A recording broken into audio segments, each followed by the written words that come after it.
Assalamualaikum dan selamat sejahtera semua.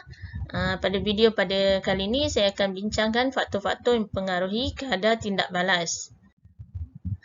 Okey, antara faktor yang dapat mempengaruhi kadar tindak balas ialah saiz bahan tindak balas. Sekiranya bahan tindak balas adalah pepejal, kepekatan bahan tindak balas, sekiranya bahan tindak balas ialah cecair, suhu campuran dan kehadiran mangkin.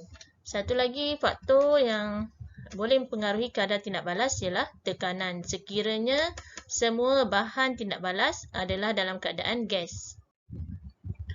Okey, kita tengok faktor yang pertama iaitu saiz bahan tindak balas. Sekiranya bahan tindak balas itu adalah pepejal. Katalah kita ada bahan tindak balas yang mempunyai jisim 5 gram. Okey, katalah kita ada dua saiz. Satu saiz besar, macam ni. Satu ni saiz besar. Okey, ni saiz besar.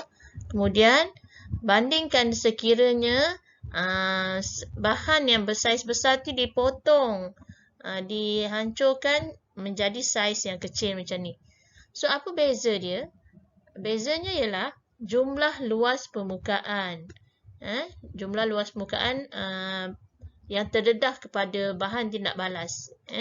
So, jumlah luas permukaan yang berbeza. Bila saiz besar atau saiz kecil, maka jumlah luas permukaan beza. Okay. Kalau saiz besar, ni saiz besar, so jumlah luas permukaan dia macam ni contohnya.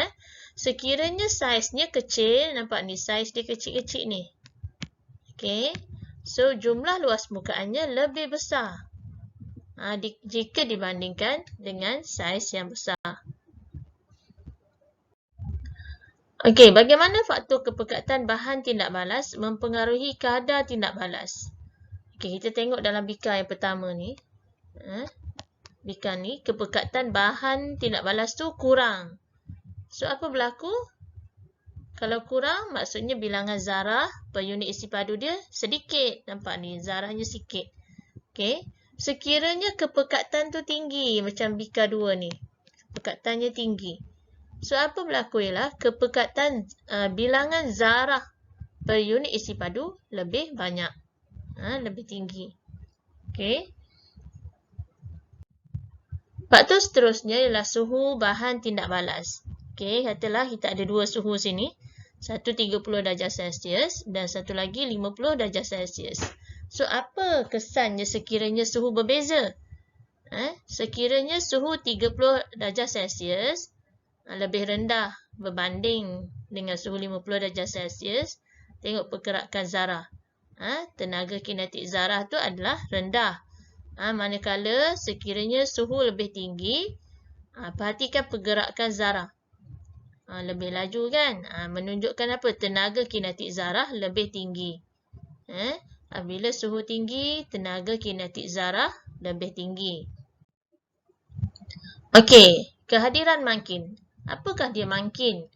Mangkin ialah bahan yang dapat mengubah kadar tindak balas tanpa mengalami sebarang perubahan kimia pada akhir tindak balas. Okey, mangkin ialah satu bahan yang kita tambah dalam masa kita buat suatu tindak balas tu, kita tambah satu bahan asing, bahan lain yang dipanggil mangkin. So, mangkin ni dapat mengubah kadar tindak balas suatu tindak balas kimia. Okay, antara ciri-ciri mangkin ialah mangkin tidak mengubah kuantiti hasil yang diperolehi. Mangkin hanya digunakan dalam kuantiti yang sedikit. Tindak balas mangkin adalah khusus. Apa maksud khusus ni? Contohnya tindak balas penguraian hidrogen peroksida. Maka mangkin yang digunakan ialah mangan 4 oksida. Itu je mangkin dia. Tak boleh guna benda bahan lain untuk jadikan mangkin. Okey. Dalam proses pembuatan asid sulfurik, mangkinnya ialah vanadium 5 oksida. Tak boleh tukar dengan mangan 4 oksida tadi. Kenapa? Sebab tindakan mangkin adalah khusus. Okay, mangkin dapat meninggikan kadar tindak balas sekiranya mangkin positif digunakan. Dan pada akhir tindak balas, makin tidak berubah secara kimia atau kuantiti. Namun, makin mungkin berubah secara fizikal. Apa maksudnya? Berubah secara fizikal mungkin masa di awal kita masukkan makin tadi dalam keadaan ketulan.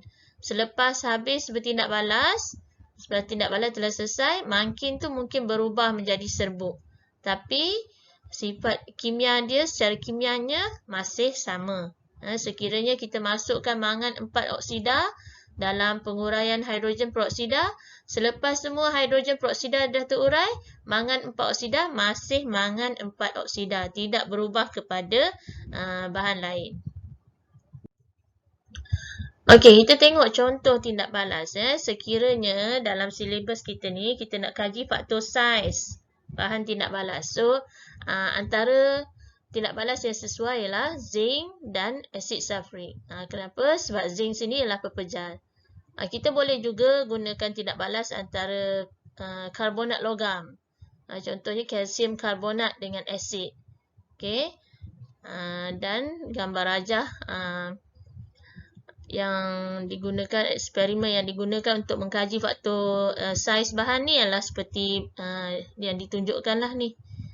Okay, kita gunakan kelalangkun dan kita sukat isi padu gas yang terbebas dalam burette. Okay, sekiranya kita nak kaji faktor kepekatan, tindak balas yang biasa dibuat dalam makmal ialah tindak balas antara larutan natrium tiosulfat dan asid sulfurik.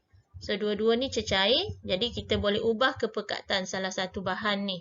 Okay, jadi setup radas dia ialah seperti ni. Okay, kita ada sehelai kertas berwarna putih yang ditanda dengan X ni. Tanda dengan X. Kemudian ada kelalangkun yang dimasukkan dengan natrium tiosulfat dan asid sulfurik. Okay, eksperimen ni dijalankan dalam makmal. Okay, faktor yang ketiga ialah faktor suhu. Faktor suhu juga eksperimen yang menggunakan larutan natrium tiosulfat dan asid sulfurik. Macam tadi juga, cumanya kita panaskan dulu salah satu ni. Okey, larutan kita panaskan dulu. Okey, satu suhu rendah, satu lagi suhu tinggi atau buat beberapa set suhu. Okey, setup dia lebih kurang tadi, cuma ada pemanasan. Dan faktor makin, penguraian hidrogen peroksida. Okey, ini ada 4 eksperimen yang patutnya kita jalankan di sekolah. Okey, sekian dulu daripada saya dalam video kali ini. InsyaAllah akan disambung dalam video yang akan datang. Terima kasih.